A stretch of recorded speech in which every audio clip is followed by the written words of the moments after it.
Rabu pagi, 18 Agustus 2021. Kampung Ciseti, Desa Jalan Cagak, Kabupaten Subang, Jawa Barat. Semalam jutaan orang Indonesia baru saja merayakan hari kemerdekaan. Langit masih menyimpan sisa bau petasan. Di gang-gang kecil Jalan Cagak, bendera merah putih masih berkibar di depan rumah-rumah penduduk. Tapi di sebuah rumah di Kampung Ciseti, seseorang sedang melapor ke polisi. Seorang pria menyatakan bahwa ketika ia pulang ke rumahnya pagi itu, kondisi rumah berantakan dan istri serta anaknya tidak ada. Polisi datang, mereka memeriksa ruangan demi ruangan. Kemudian seseorang petugas menghentikan langkahnya ke depan garasi. Di sana terparkir sebuah Toyota Alphard hitam. Mobil keluarga itu terlihat biasa saja dari luar, sampai seseorang memperhatikan sesuatu yang tidak wajar. Dari sela-sela pintu bagasi, ada sesuatu yang merembes ke lantai garasi. Darah. Polisi membuka bagasi mobil itu. Di dalamnya, 2 perempuan ditemukan dalam kondisi yang tidak bisa digambarkan dengan mudah. Keduanya saling bertumpuk. Tubuh mereka penuh luka. Kepala keduanya mengalami trauma berat akibat benda tumpul. Darah masih mengalir. 2 perempuan itu adalah Tuti Suhartini, 55 tahun, dan putri bungsunya, Amelia Mustika Ratu, 23 tahun. Dalam hitungan jam, kasus ini menyebar ke seluruh Indonesia. Publik terpukul, polisi bergerak, dan sebuah misteri yang akan membutuhkan lebih dari 2 tahun untuk dipecahkan pun dimulai. Tapi yang paling mengejutkan bukan cara mereka ditemukan. Yang paling mengejutkan adalah siapa yang akhirnya berdiri di balik semua ini.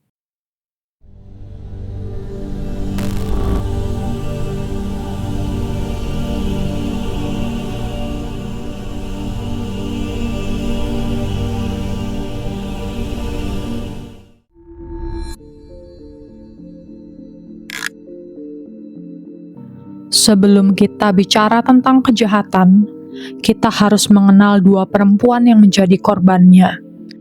Tuti Suhartini adalah seorang ibu rumah tangga berusia 55 tahun yang hidup di kawasan Jalan Cagak, Subang, sebuah daerah perbukitan yang sejuk di utara Bandung. Dikenal dengan perkebunan teh dan suasananya yang tenang. Ia dikenal oleh para tetangganya sebagai perempuan yang rajin dan mandiri. Ia memiliki 2 orang anak, seorang putra sulung bernama Yoris Raja Amarullah dan putri bungsunya Amelia. Amelia Mustika Ratu, yang akrab dipanggil Amel, baru berusia 23 tahun, seperti kebanyakan perempuan muda seusianya. Amel masih dalam tahap membangun hidupnya. Orang-orang yang mengenalnya menggambarkannya sebagai sosok yang dekat dengan sang ibu. Keduanya tidak memiliki riwayat konflik dengan lingkungan sekitar. Tidak ada laporan perselisihan dengan tetangga. Tidak ada tanda-tanda bahwa nyawa mereka sedang dalam bahaya. Yang membuat kasus ini lebih mengejutkan dari kebanyakan kasus pembunuhan lainnya adalah konteksnya. Ini bukan kejahatan yang dilakukan oleh orang asing yang masuk tanpa diundang. Ini terjadi di dalam rumah mereka sendiri. Dan orang yang melaporkan mereka hilang ke polisi pada pagi itu adalah seseorang yang seharusnya menjadi pelindung mereka.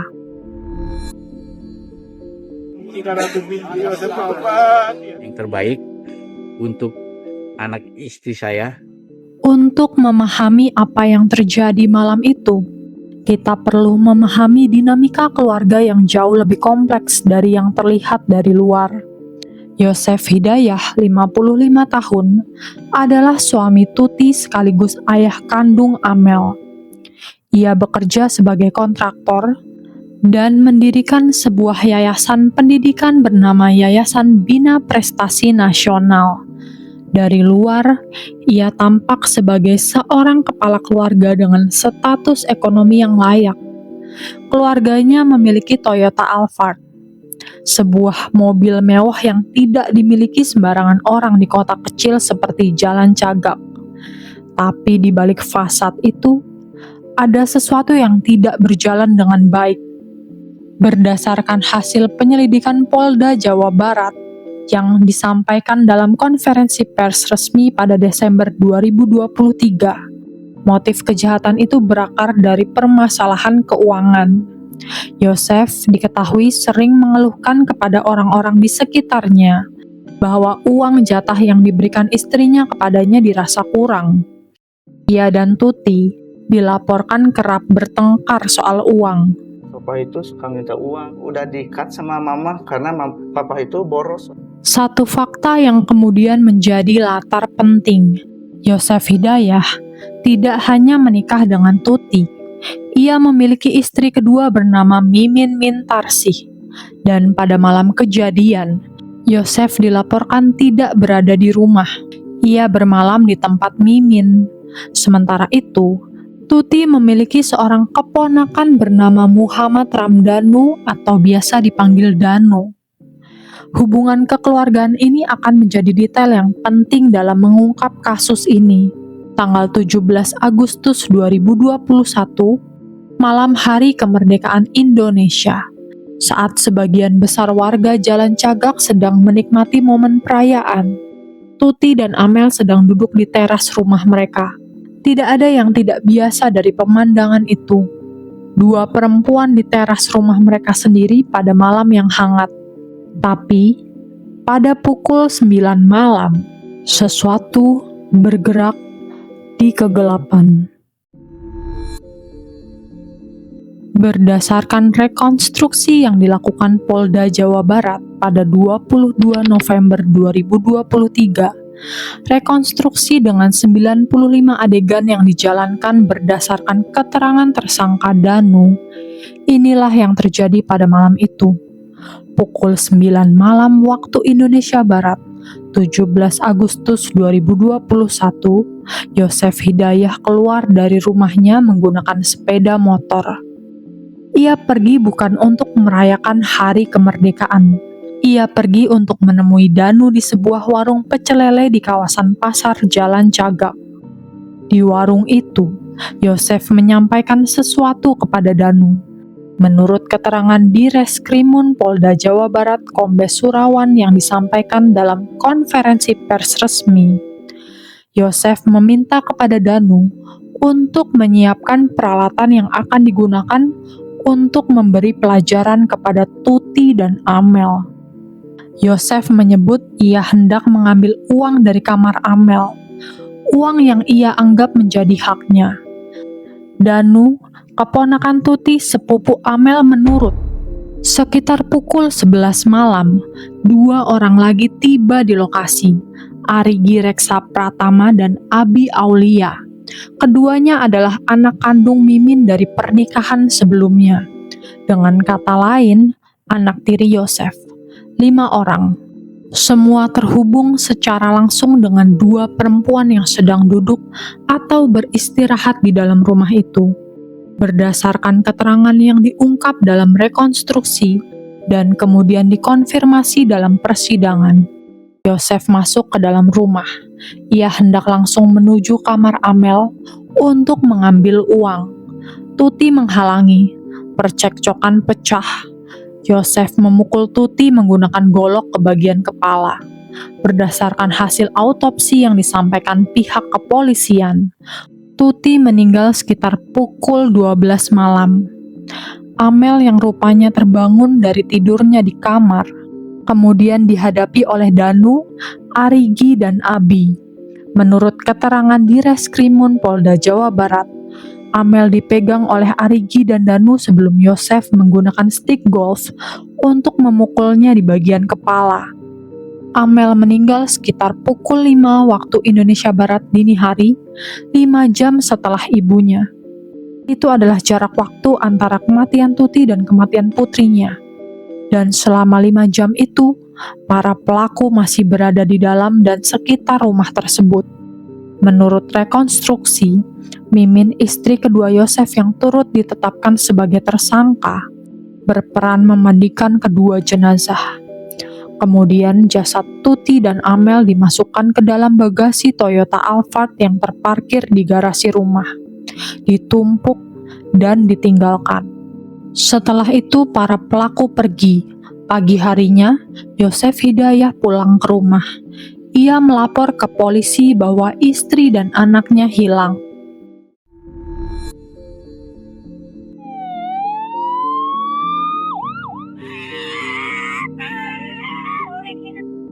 Polisi dari polsek setempat tiba tidak lama setelah laporan masuk.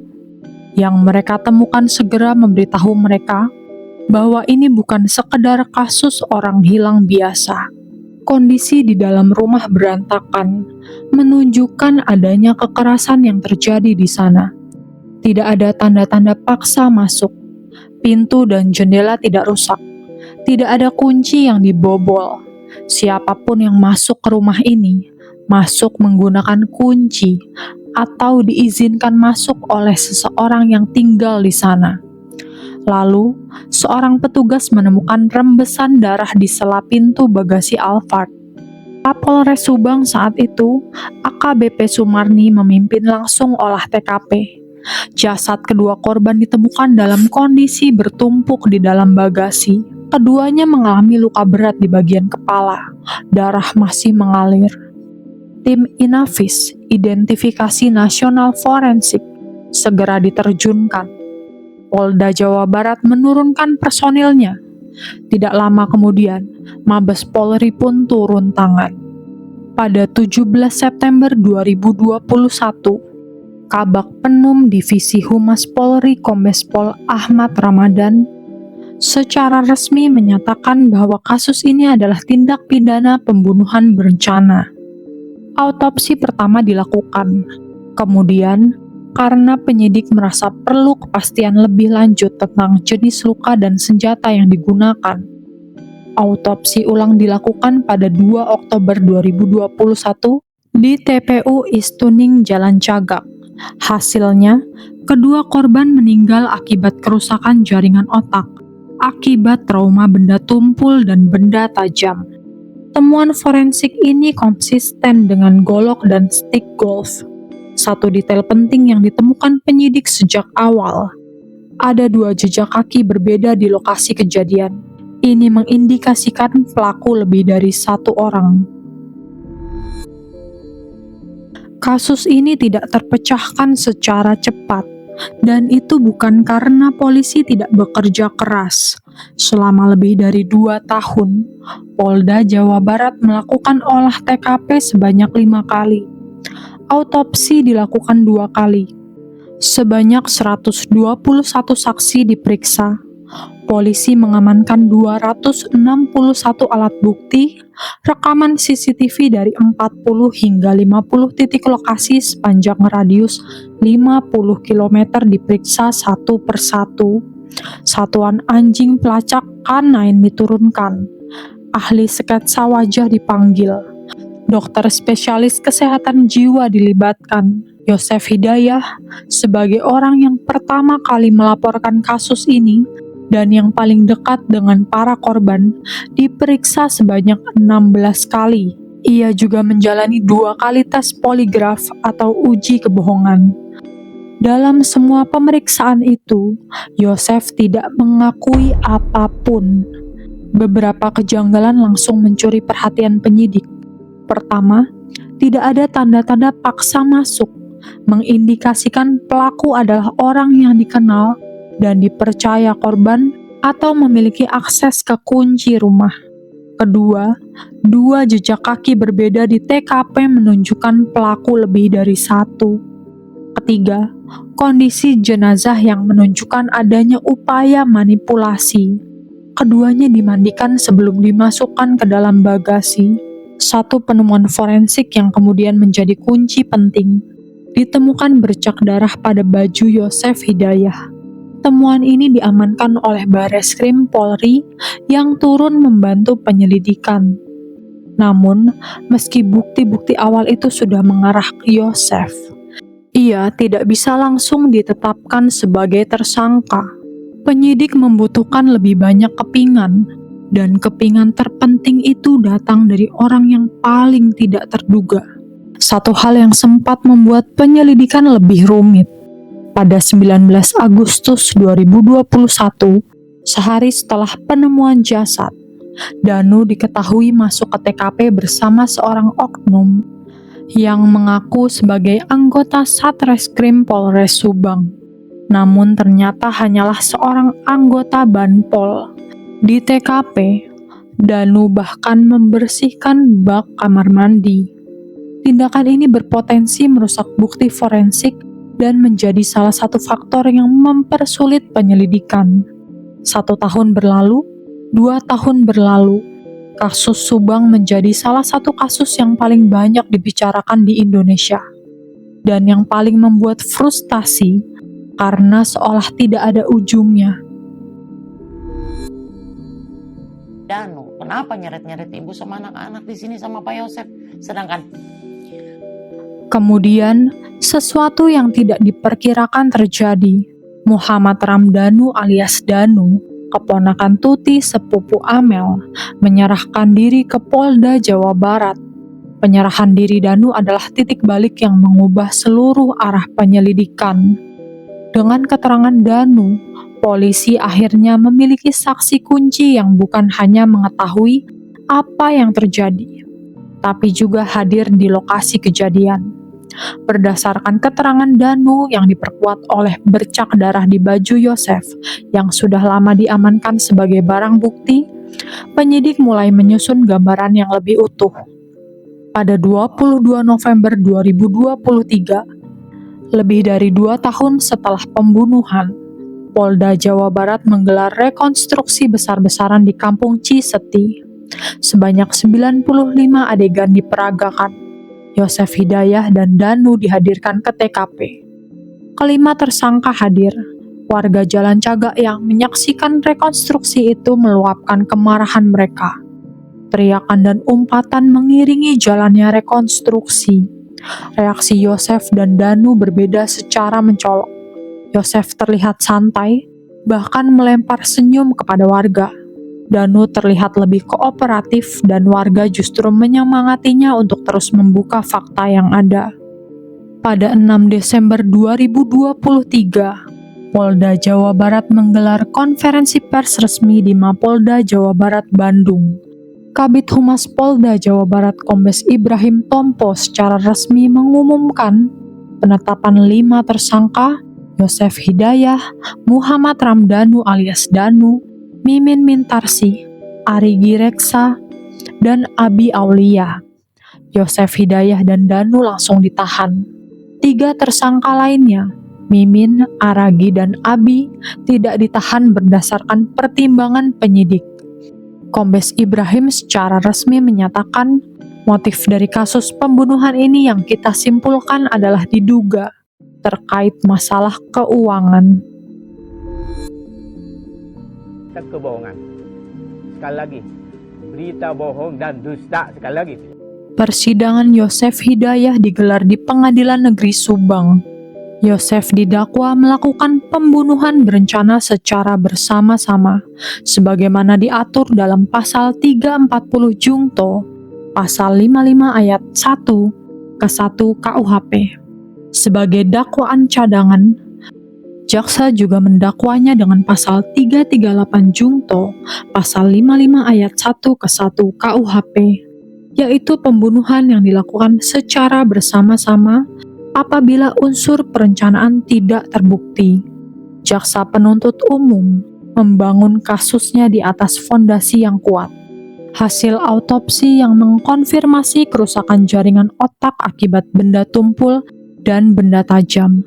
Barang bukti berupa bercak darah pada pakaian Yosef, keterangan tersangka Danu sebagai saksi kunci yang menyaksikan dan turut serta dalam kejadian. Hasil rekonstruksi 95 adegan, serta uang 30 juta yang ditemukan di kamar Amel saat olah TKP. Jaksa juga menghadirkan fakta bahwa Yosef merencanakan tindakannya. Ia terlebih dahulu menemukan Danu di warung pecel lele pada pukul 9 malam waktu Indonesia Barat untuk meminta bantuan dan memerintahkan persiapan peralatan. Dari kursi terdakwa, Yosef Hidayah konsisten dengan sikapnya sejak awal. Ia tidak mengakui perbuatannya.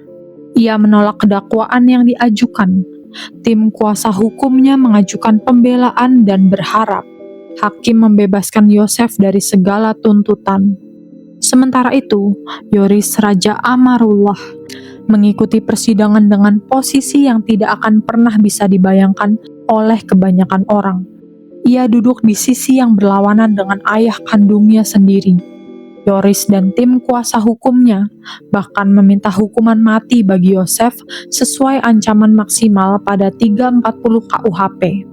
Pada 25 Juli 2024, menyatakan terdakwa Yosef Hidayah telah terbukti secara sah dan meyakinkan bersalah melakukan tindakan pidana pembunuhan berencana yang dilakukan secara bersama-sama.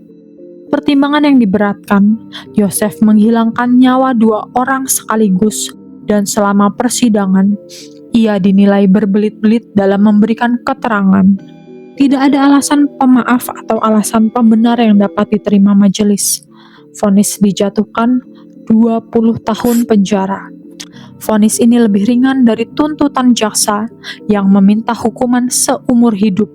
Yosef kemudian mengajukan banding. 4 hari kemudian, pada 29 Juli 2024, giliran Muhammad Ramdhanu alias Danu menjalani sidang putusan di hadapan hakim yang sama. Hakim menyatakan Danu terbukti melanggar pasal 340 Junto pasal 55 ayat 1 KUHP tentang pembunuhan berencana.